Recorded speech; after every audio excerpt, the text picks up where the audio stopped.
offense de crier « Vive le roi » ?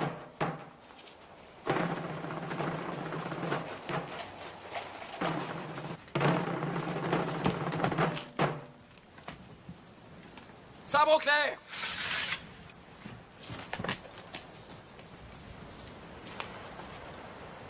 Votre Majesté, ces clés sont celles qui ont été présentées au bon roi Henri IV lorsqu'il a reconquis son peuple. Aujourd'hui, c'est le peuple qui a reconquis son roi.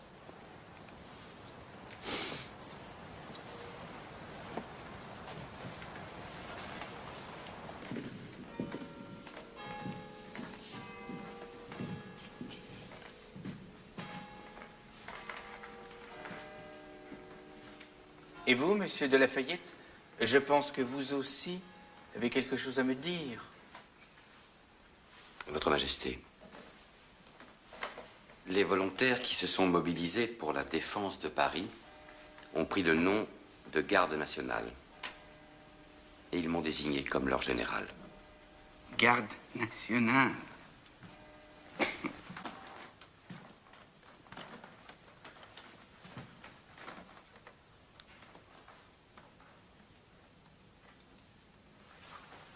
Sire,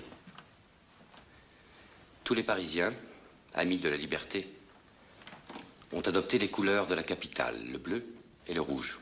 Oui, j'ai remarqué. Mais j'ai fait ajouter le blanc de la monarchie.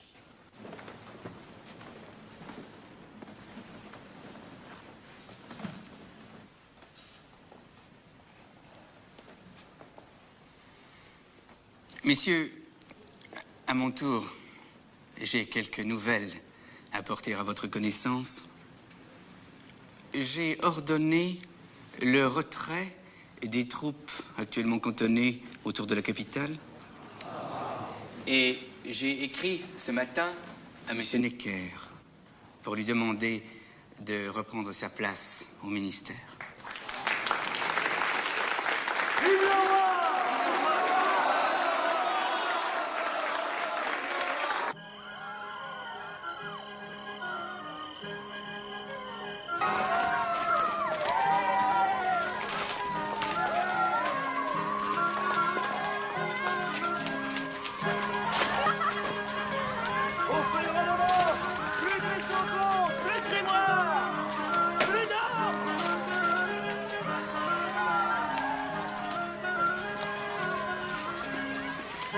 Vous voyez, monsieur le comte, toutes les corvées, ça durait depuis trop longtemps.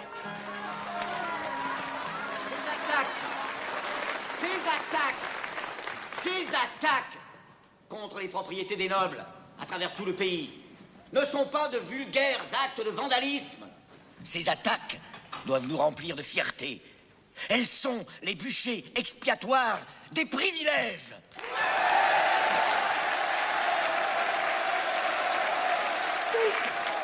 Dites au peuple que vous reconnaissez l'injustice de ses droits acquis dans des temps de ténèbres et d'ignorance.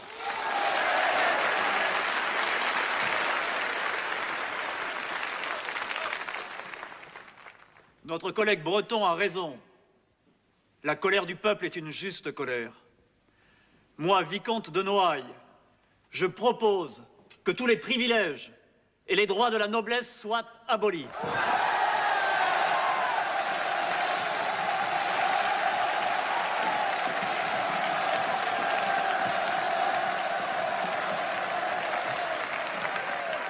Moi, comte de Beauharnais, je propose que désormais les emplois soient ouverts à tous, nobles et roturiers.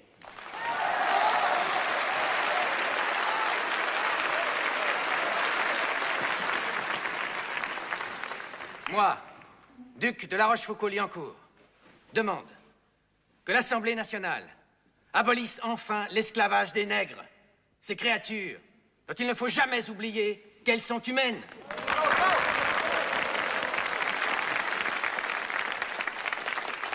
Moi, évêque de Nancy, je renonce au bien que l'Église s'est approprié injustement depuis trop longtemps.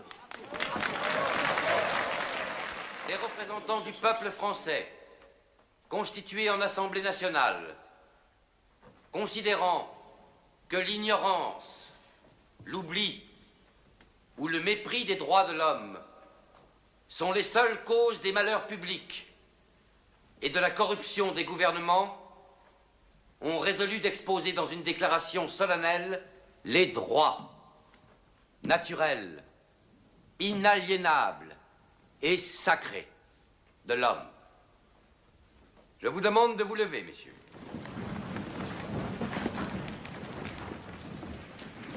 Article 1er. Les hommes naissent et demeurent libres et égaux en droit. Les distinctions sociales ne peuvent être fondées que sur l'utilité commune. Ces droits sont la liberté, la propriété, la sûreté et la résistance à l'oppression. Le principe de toute souveraineté réside essentiellement dans la nation. La loi n'a le droit de défendre que les activités nuisibles à la société. Tout ce qui n'est pas défendu par la loi ne peut être empêché. La loi est l'expression de la volonté générale. Tous les citoyens étant égaux à ses yeux, sont également admissibles à toute dignité, place et emploi public. Nul homme ne peut être accusé, arrêté, ni détenu que dans les cas déterminés par la loi. Tout homme est présumé innocent jusqu'à ce qu'il ait été déclaré coupable. Nul ne doit être inquiété pour ses opinions, même religieuses. La libre communication des pensées et des opinions est un des droits les plus précieux de l'homme. Tout citoyen peut donc parler, écrire, imprimer librement, sauf à répondre de l'abus de cette liberté dans les cas déterminés par la loi. La garantie des droits de l'homme et du citoyen nécessite une force publique. Cette force est donc constituée pour l'avantage de tous. La propriété étant un droit inviolable et sacré, nul ne peut en être privé, si ce n'est lorsque la nécessité publique, légalement constatée, l'exige évidemment.